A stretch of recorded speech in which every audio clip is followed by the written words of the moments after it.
অনেকেই দর্জির কাজ বা টেইলরিং শিখতে চান। তো আর কোনো চিন্তা নেই, কারণ আজ আমরা একদম শুরু থেকে একজন প্রফেশনাল টেইলর হয়ে ওঠার পুরো রোড ম্যাপটা ধাপে ধাপে দেখব। হাই বন্ধুরা, আমি রাজকুমার সাহা। বিগত 15 বছরের বেশি ধরে আমি টেইলরিং কাজের সঙ্গে যুক্ত। বিভিন্ন নতুন টিপস পেতে চ্যানেলটা সাবস্ক্রাইব করে রাখুন এখনই। চলুন এই দারুণ যাত্রায় একসাথে ঝাঁপিয়ে পড়া যাক।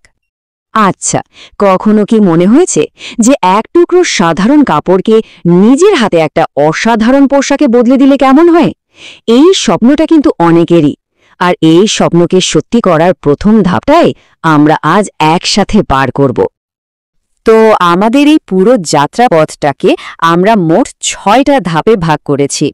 প্রথমে বেসিক কিছু জিনিস জানব, এরপর মেশিন চালানো শিখব, তারপর মাপ নেওয়ার শিল্পটা আয়ত্ত করব। এরপরে আসবে কাটিংয়ের পালা, তারপর পোশাক তৈরি শুরু, আর সবশেষে কিভাবে শেখাটা সবসময় চালিয়ে যাওয়া যায় সেটাও দেখব। তাহলে চলুন শুরু করা যাক আমাদের প্রথম ধাপ দিয়ে, আর সেটা হলো বেসিক্স জানা, মানে সেলাই মেশিন ধরারও আগে এই কাজের গোড়াটা, এর ভিত্তিটা একটু মজবুত করে নেওয়া দরকার। টেইলরিং বা দর্জির কাজ বলতে আমরা অনেকেই হয়তো শুধু সেলাই করাটাই বুঝি, তাই না? কিন্তু ব্যাপারটা আসলে তার চেয়ে অনেক বড়। এটা একটা আস্ত শিল্প। এর মধ্যে ডিজাইন করা থেকে শুরু করে সেই ডিজাইন অনুযায়ী কাপড় কাটা, ফিট করা, আর একদম শেষে নিখুঁত ফিনিশিং দেওয়া, এই পুরো প্রক্রিয়াটাই হলো টেইলরিং। এই পুরো শিল্পটার কয়েকটা মূল স্তম্ভ আছে, যেমন ধরুন একদম সঠিক মাপ নেওয়া, সেই মাপে নিখুঁতভাবে কাপড় কাটা, তারপর সেলাই করা, ফিনিশিং দেওয়া এবং সবশেষে প্রেস করা। আর মজার ব্যাপার হলো এই প্রত্যেকটা ধাপ কিন্তু একটার সাথে আরেকটা জুড়ে আছে। একটাতে গড়বড় হলে পরেরটাতেও তার প্রভাব পড়বে।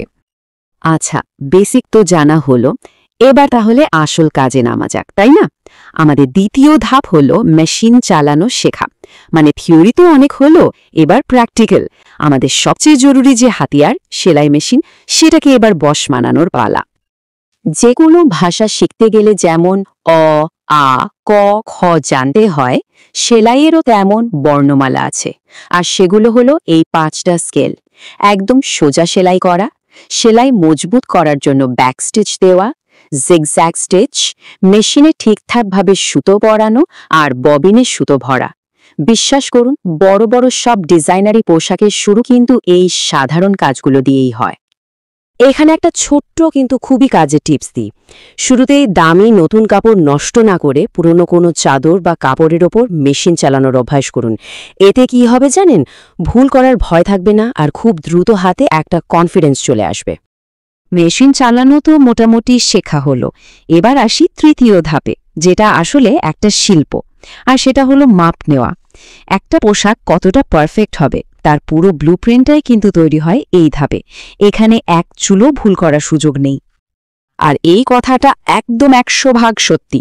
ভাবুন তো একবার, মাপ যদি সামান্য এদিক ওদিক হয়ে যায়, তাহলে এত কষ্ট করে বানানো পুরো পোশাকটাই কিন্তু আর পরার যোগ্য থাকবে না।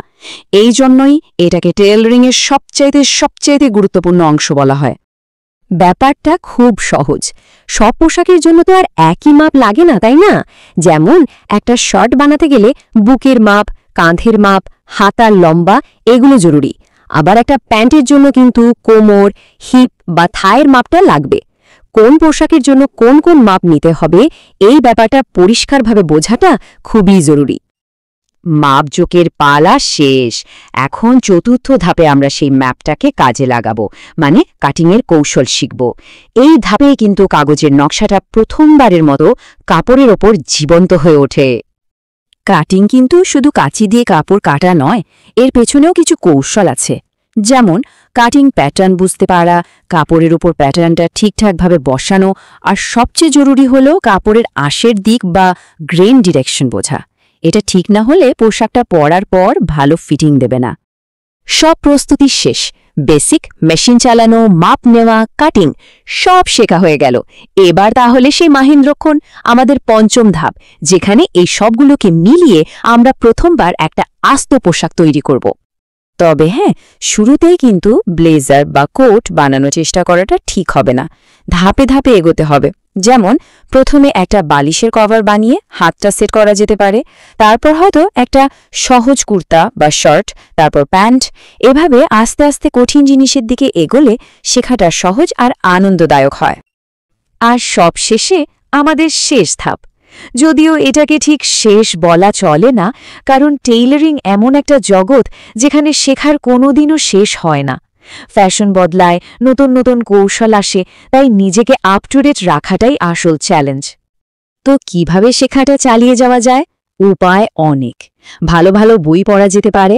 ইন্টারনেটে তো এখন অসংখ্য ভিডিও টিউটোরিয়াল পাওয়া যায়।